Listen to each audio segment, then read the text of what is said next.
Titanic was once the most magnificent masterpiece of its time, and the chain of negligence that caused the destruction of this masterpiece. Did the most magnificent masterpiece of its era sink because of just a few small negligences? In this video, we will reveal these previously undisclosed negligences. Titanic would be found for the first time 73 years after it sank, and everything would begin with the discovery of the wreck. The mysterious story of Titanic began many years ago. In 1912, 111 years ago from today, an image of the ship that would set sail on Titanic's maiden voyage and its ticket prices were published in newspapers. To witness the launching of the Titanic, almost a city's population gathered at the shipyard. Those who saw it being launched felt as if it was not a ship, but an earthquake happening. For the people of that era, it was a colossal ship. Just one of Titanic's anchors weighed nearly 15 tons. The interior of the ship was furnished with the most magnificent and expensive items. Titanic was preparing to depart from England on April 10, 1912 for its maiden voyage. Its destinations were as follows. The ship's captain, Smith, who was about to retire in New York and wanted to complete his final voyage with Titanic, departed from England at noon under his command. First, they would go to the French port of Cherbourg, then stop by Queenstown, and from there proceed to New York.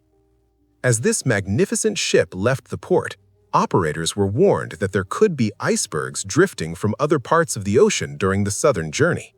These were warnings they were accustomed to. In the Atlantic Ocean, such warnings were generally considered ordinary.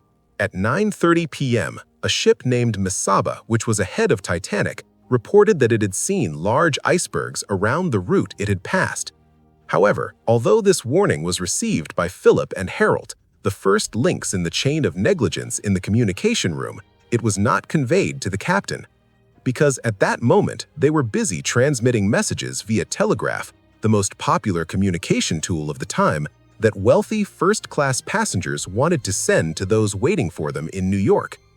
Thus, by neglecting their primary duty, they initiated a chain of negligence that caused a magnificent structure to be tragically destroyed. The air suddenly began to turn icy cold, as if they were feeling the cold pain of annihilation. The sea was literally like glass. There were no waves, nor any storm that could sink a ship. On Titanic, there were lookout areas known as crow's nests, and 2 lookouts worked in shifts with another 2 every 2 hours. It was close to midnight. The ship was sailing south of the Grand Banks. At one point, a lookout saw a dark shape ahead of the ship that could not be clearly distinguished. Because it was dark, he could not make it out. Normally, lookouts should have binoculars, but providing binoculars to these lookouts had been neglected. Because of this negligence, only a black silhouette could be seen. But this was the iceberg that would cause hundreds of people to feel the cold breath of death. Friedrich rang the ship's bell 3 times and called the bridge. First Officer Murdoch gave the command hard to starboard, a method used to quickly turn the ship's rudder in one direction. Although the ship's speed was only 40 kilometers per hour, controlling such a massive body was now nearly impossible. Just 37 seconds later, at 11:40 p.m., the ship struck the iceberg on the starboard side. The iceberg sliced the ship like a razor. Deformations occurred at many critical points of the hull. The rivets below the waterline gave way, and as a result, 5 compartments began to fill with water. Captain Smith called the ship's designer, Thomas, to his side and requested a damage report. When Thomas went below to inspect the compartments, perhaps the most terrifying sight he would ever want to see in his life, and perhaps the last thing he ever saw, was right before his eyes. 5 compartments were taking in water at a rate of 400 tons per minute. The ship was now beyond saving, and they had accepted it. From this point on, the only thing that could be done was to abandon the ship quickly. The captain ordered that women and children be taken into the lifeboats first. Passengers were awakened with their warm and sweet beds with great fear and panic. Before they could even understand what was happening, they learned that they had to abandon the ship. There was now nothing but an atmosphere of panic on board. One of the things that needed to be done at that moment was to call for help, but the chain of negligence continued here as well. While more signals should be sent to call for help, The operators in the communication room were busy sacrificing their lives, which would soon vanish in icy waters, for a few dollars, transmitting messages for Titanic's wealthy passengers. This situation had captivated them so much that they had considered the previous warning signals from other ships to be unimportant and not worth attention.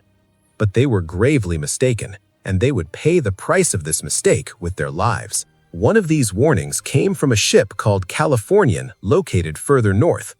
Due to heavy icebergs in the evening, this ship could not proceed and decided to search for a different route. Its operator, Evans, was sending warning signals to Titanic, calling out that they could not advance due to icebergs and advising caution. At that moment, the Titanic operator, Philip, overwhelmed by the messages of the wealthy, snapped at the Californian operator and said, "Shut up, I am very busy right now and working." After a while, Captain Smith personally came and gave the urgent order, "Send a distress call by wireless immediately." Titanic's operators had the technology and equipment to reach every ship within 400-mile range, but the chain of negligence continued. The nearby Californian ship, only 32 kilometers away, did not respond. Yet the Californian operator should have been there and responded to the call. Unless, of course, he was there, heard the call, and deliberately chose not to answer. In the following minutes, a ship responded to the distress call, but it was very far away and advised contacting another ship. They waited to receive a call from another nearby ship, and Carpathia responded to their call. Now, for the passengers, the only path to salvation was Carpathia, and the ship had set sail. According to calculations, it would take 4 hours to arrive, but Titanic had only 2 hours, a short yet painfully long time. They had realized that no one else would be able to help them. The front of the ship was completely flooded, and the rear began to rise into the air. Meanwhile, after midnight, at 1:15 a.m., a Californian officer informed the captain that a rocket had been fired from Titanic. Captain Lord wanted to know whether these rockets were a distress signal, but negligence continued once again. Because the colors of the flares used on Titanic were not clearly specified in the regulations of that period, Titanic's silent cry for help went unanswered. Captain Lord was confused and could not determine whether these emergency signals.